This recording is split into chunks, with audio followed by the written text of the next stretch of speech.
When we think of the great Greek gods, our minds often leap to Mount Olympus. We picture Zeus, with his crackling thunderbolts and wandering eye. We imagine his proud wife Hera, or the clever warrior goddess Athena, springing fully formed from her father's head. We might even think of the moody Poseidon, stirring the seas with his trident. But amidst all this divine drama, there was another far quieter figure. This was Hestia, the firstborn child of the Titans Cronus and Rhea. She was, in many ways, the most important and yet the most overlooked of them all. She was the goddess of the hearth, the home, and the sacred fire that kept families and communities together. Hestia's story begins like that of her famous siblings. Her father, Cronus, had a rather nasty habit of swallowing his children whole, fearing a prophecy that one would overthrow him. Hestia was the very first to suffer this terrible fate. After her came Demeter, Hera, Hades, and Poseidon. It was only the youngest, Zeus, who escaped this grim beginning. When Zeus eventually returned to free his brothers and sisters, Hestia was the last one to be brought back out. This curious detail made her both the eldest and the youngest of the original Olympians. She held a special place of honor, a quiet dignity that set her apart from the others who clamored for attention and power. Unlike her siblings, Hestia had no desire for adventure or conflict. She was offered marriage by both the powerful Apollo and the mighty Poseidon, two of the most eligible bachelors on Olympus. A union with either would have granted her immense influence and prestige, but Hestia gently turned them both down. Instead, she went to her brother Zeus and made a solemn vow.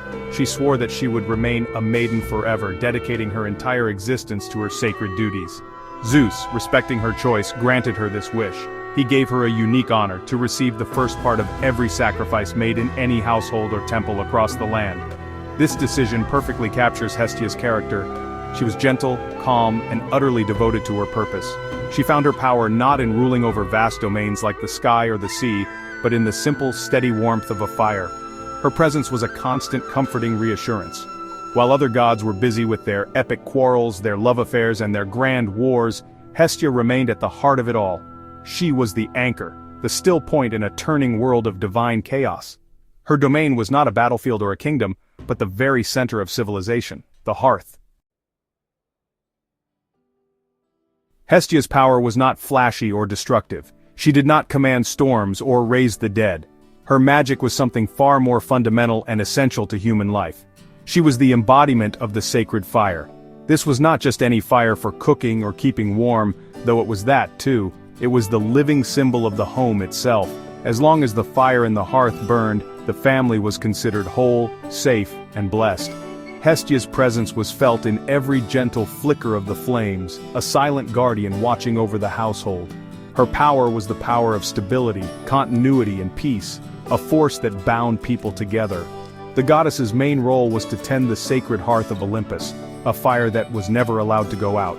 From this divine flame, all other hearths in the world were thought to be kindled. When a new Greek colony was founded, settlers would carry an ember from their home city's public hearth, the Prytaneum, which was sacred to Hestia. This act symbolized that the new settlement was still connected to its mother city, a child of the same flame. This made Hestia not just a goddess of the private home, but also of the community and the state. She was the unifying force that turned a collection of houses into a true city. Her qualities were a direct reflection of her duties. She was known for her kindness, her serene nature, and her unwavering neutrality. In the many squabbles and rivalries that so often divided the Olympian gods, Hestia never took a side. She remained a peaceful presence, offering a place of sanctuary and calm for all.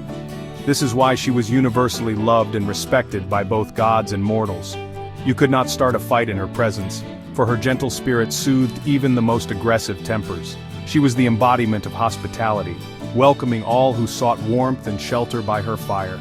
This is why, in ancient Greece, Hestia was the first and last to be invoked in prayers and rituals. Any important household event, from a birth to a marriage, would begin with an offering to her. Before any meal, the first portion of food and wine would be dedicated to her name. This was a sign of respect for the goddess who provided the warmth that cooked the food and the light that filled the home. It was a daily reminder that the comfort and security of family life were a sacred gift, one that should never be taken for granted. Hestia was part of the very rhythm of daily existence. For the average person in ancient Greece, Hestia was perhaps the most relatable of all the gods. While Zeus was a distant king and Ares was a terrifying warrior, Hestia was right there with them, every single day. Her temple was not a grand marble building on a remote hilltop.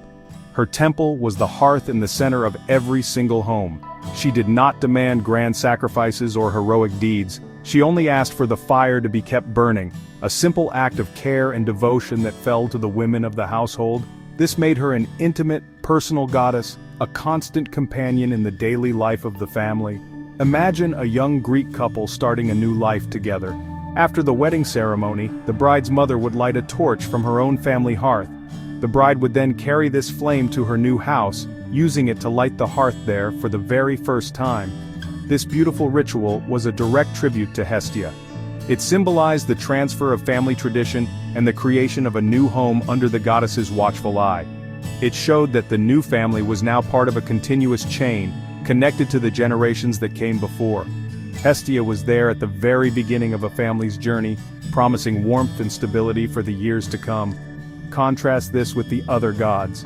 Zeus was known for his dramatic affairs and thunderous rages. Poseidon could sink entire fleets with a flick of his wrist. Athena was a brilliant strategist, deeply involved in the politics and wars of mortals. These gods were powerful, exciting, and often terrifying. They were the stars of epic poems and plays, their stories filled with passion, betrayal, and violence. Mortals prayed to them out of fear or in hopes of gaining a great advantage. They were gods of grand gestures and earth-shattering events, operating on a scale far beyond the lives of ordinary people. Hestia, however, offered something entirely different. She was not a god you prayed to for victory in battle or a bountiful harvest. You prayed to Hestia for peace within your own four walls. She represented the security of having a roof over your head and a warm fire to gather around. She was loved not because she was flashy or powerful in an obvious way, but because she was constant and reliable. In a world that was often dangerous and uncertain, Hestia was the goddess of certainty. She was the quiet promise that, at the end of the day, there would always be a home to return to. The stories of Greek mythology are full of heroes and monsters, but Hestia rarely appears in these grand adventures. She has no great myths of her own. She never fought a monster, tricked an enemy, or fell into a tragic love affair. In one version of the myths, she even gave up her official seat among the 12 Olympians to make way for the newcomer Dionysus, the god of wine and revelry. She did this simply to avoid a conflict, preferring to retreat to the quiet of the central hearth. This act might make her seem passive, but it actually reveals her true strength, her commitment to peace and harmony above all else.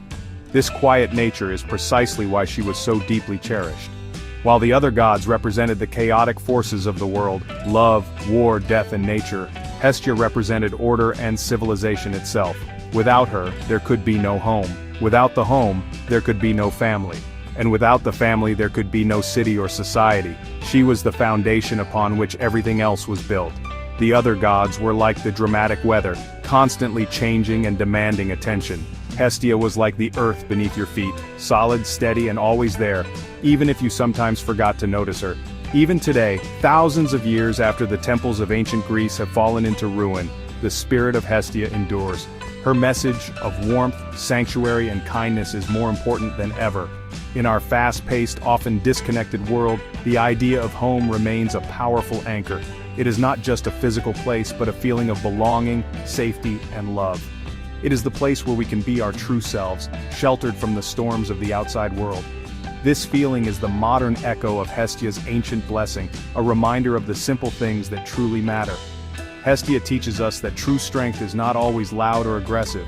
It can be found in quiet dedication, in tending to the needs of others, and in creating a space of peace for those we love. She reminds us that the most important parts of life are not the grand dramas, but the small daily acts of care that keep the fire of humanity burning. She is the goddess of the gentle flame, the quiet center, and the enduring warmth of a loving home. Her legacy is not written in epic poems, but in the heart of every family that gathers together, sharing stories and finding comfort in each other's company.